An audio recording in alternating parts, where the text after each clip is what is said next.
Good morning to all of you. देखिए class 12 का आपको इंटीग्रेशन में पढ़ाने चल रहा है। अवकल समीकरण एक चैप्टर है, उसी में एक रैखिक अवकल समीकरण के बारे में पढ़ना है। या एडिंग इम्पोर्टेंट है। रैखिक अवकल समीकरण, लीनियर डिफरेंशियल इक्वेशन, रैखिक अवकल समीकरण। इसको किस तरह लिखा जाता है? दो टर्म के रूप में लिखा जा सकता है। देखो यहाँ पर पहला कंडीशन, जब dy upon d d x of d y plus p y equal to q के रूप में हो, ठीक है ना। तो ये भी एक रैखिक समीकरण है। इसके लिए आई एफ निकालना पड़ता है। आई एफ का पूरा नाम होता है इंटीग्रेशन फैक्टर, इंटीग्रल फैक्टर लिख सकते हो, इंटीग्रल फैक्टर्स, जिसको समाकल गुणांक कहते हैं, समाकलन गुणांक। इसका आई एफ की जो वैल्यू होती है वो कैसे निकाली जाती है, ठीक है ना जी। तो ये ध्यान रहे, इसके लिए e to the power integration p into d x, p into क्या होता है? डी एक्स होता है। ये याद रखिएगा, इतना को हम इंटीग्रेशन फैक्टर के रूप में निकालने का ये फार्मूला होता है, इंटीग्रल फैक्टर इक्वल टू, ठीक है ना। अब उसके बाद जो होता है अवकल समीकरण निकालने के बाद क्या लिखा जाएगा? इसके लिए जो सूत्र होता है अवकल समीकरण, अवकल समीकरण y into I F equal to integration q into I F, q into क्या होता है? I F into d x लिखते हैं। ये सूत्र होता है, इससे अवकल समीकरण ज्ञात किया जाता है। कौन सा? रैखिक अवकल समीकरण, ठीक है ना जी। अगर यही फंक्शन के रूप में दिया हो, अगर y के टर्म के रूप में दिया हो, किस रूप में? y के टर्म के रूप में। दूसरा कंडीशन ये है, अगर यह dx अपॉन dy, मैंने पहले dy बाई डी एक्स था, तो y into I F equal to q into I F into d x होता है सूत्र। अब इस पर भी हम अवकल समीकरण यानी समाकलन करते हैं, तब फाइनल रिजल्ट आता है इसका।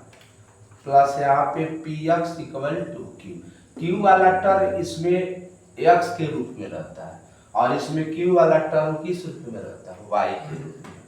तो इसके लिए आपको आई एफ निकालना होता है। क्या निकालोगे? I F e to the power p I into d y होगा। यहाँ पर ध्यान देना, जब ये एक्स के टर्म में रहता है तो ये वाई के टर्म में रहता है, ठीक है ना। किस रूप में? वाई के रूप में, और ये भी वाई के रूप में रहेगा। तो यहाँ पर अवकल समीकरण, इसका जो सूत्र होता है x into y f equal to q into I F into d y plus constant c. इसमें भी वही है, कांस्टेंट सी ऐड कर दीजिएगा, ठीक है ना। जैसे एक सवाल आपको पढ़ाने चल रहा है, इस पर कैसे क्वेश्चन देता है। और ध्यान देना, जैसे e टू दी पावर, अगर वैल्यू लाग दिया हो, लाग एक्स हो, तो इतना का मान याद रखे रहना, खाली एक्स होता है। कितना होता है? एक्स होता है, ठीक है ना। इन नोट में याद रखिएगा। इस पर आधारित आइए आपको क्वेश्चन एक दो इम्पोर्टेंट, इस इम्पोर्टेंट पर आपको दोनों क्वेश्चनों पर यानी दोनों फार्मूले पर एक एक क्वेश्चन जो है पूछे जाते हैं, या अथवा कोई एक पूछा जाएगा। जैसे एक सवाल आपको पढ़ाने चल रहा है और कह दे इसका व्यापक हल ज्ञात कीजिए, ठीक है ना। कौन सा? व्यापक हल।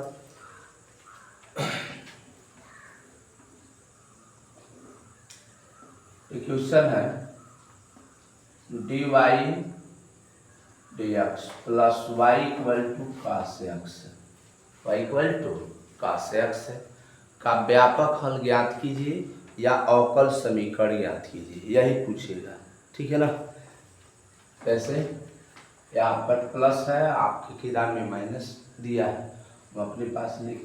तो सबसे पहले इसको तुलना करोगे को d y by d x plus, ये बताइए इस फार्म में सवाल है कि इस फार्म में सवाल है? ऊपर वाले के फार्म में। ठीक है ना। तो d y by d x plus p y equal to q से क्या करने पर, तुलना करने पर। ध्यान से समझिए, एक क्वेश्चन अगर ढंग से समझे तो पूरा क्वेश्चन आप सॉल्व कर सकते हैं। तो ये बताओ P बराबर यहाँ पे कुछ नहीं दिया है तो क्या लिखोगे? एक होगा। P इक्वल टू कितना होगा? 1। इधर देखो, Q इक्वल टू लिखोगे कास एक्स होगा। ठीक है ना। तो हमको चाहिए क्या, पहले इंटीग्रल फैक्टर चाहिए, समाकलन गुणांक, यानी IF बराबर सूत्र क्या होता है? e to the power p into d x. इस फॉर्म में रहेगा तो यहाँ पे dx लगाएगा, e to the power p के स्थान पर 1 इंटू डी एक्स। तो IF बताइए, e टू दी पावर क्या लिखा जाएगा? x हो गया। IF की वैल्यू इतना आ गया। अब अवकल समीकरण निकालना, अवकल तो सूत्र क्या लगाओगे? सूत्र यही होगा y into IF equal to integration q into IF into d x plus c होगा।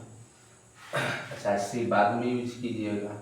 y इंटू IF के स्थान पे टू दी पावर एक्स, इतना बराबर क्या है? कास एक्स। IF के स्थान पे to the power into d x. इतना को हम I मान लेते हैं पहले, इसको इक्वेशन नंबर फर्स्ट बना दीजिए। ठीक है ना। क्योंकि दो टर्म में दिया है, I बराबर लिख लो, let I equal to cos x into e to the power x into d x. तो इसको फर्स्ट बना दीजिए, इसको सेकंड बना दीजिए। तो फर्स्ट अगोड़े सेकंड का इंटीग्रेशन पड़े है ना, माइनस फर्स्ट का अवकलन इंटू सेकंड का समाकलन का होल डीएक्स। ठीक है ना। e to the power x cos x का क्या पड़ेगा? साइन एक्स इन होता है, और e to the power x का e to the power x इसका साइन एक्स इंटू क्या लिखोगे? फिर से इसको फर्स्ट इंटू सेकंड में सॉल्व करेंगे।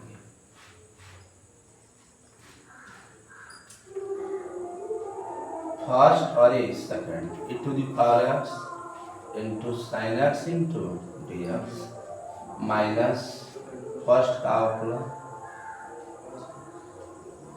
इंटू सेकंड का इंटीग्रेशन होल डीएक्स। अब यहाँ पर e to the power x into sine x इतना को, अब यहाँ पर क्या लिखा जाएगा? e to the power x sine x का इंटीग्रेशन क्या होता है? माइनस कॉस एक्स होता है, और यहाँ पे e to the power x इसका इंटीग्रेशन माइनस होता है, तो minus minus cos x into minus का मल्टीप्लाई कर दो e to the power x into sine x, minus minus plus minus e to the power x into cos x into d x. I equal to हो गया, इतना बराबर हम I put कर सकते हैं ना, बोलो इतना ही कितना वैल्यू है? तो क्या लिखा जा सकता है? ये इतना बराबर I होगा, तो ये इधर आएगा तो हम क्या लिख सकते हैं? 2I लिख सकते हैं ना। कॉमन क्या दिखाई दे रहा है? e to the power x cos x plus sine x हो जाएगा, या sine x plus cos x लिख सकते हैं। तो I इक्वल टू क्या लिखोगे? e to the power x by 2 sine x plus constant c। आप समीकरण एक में लाकर पुट कर दो, यही ना मान है?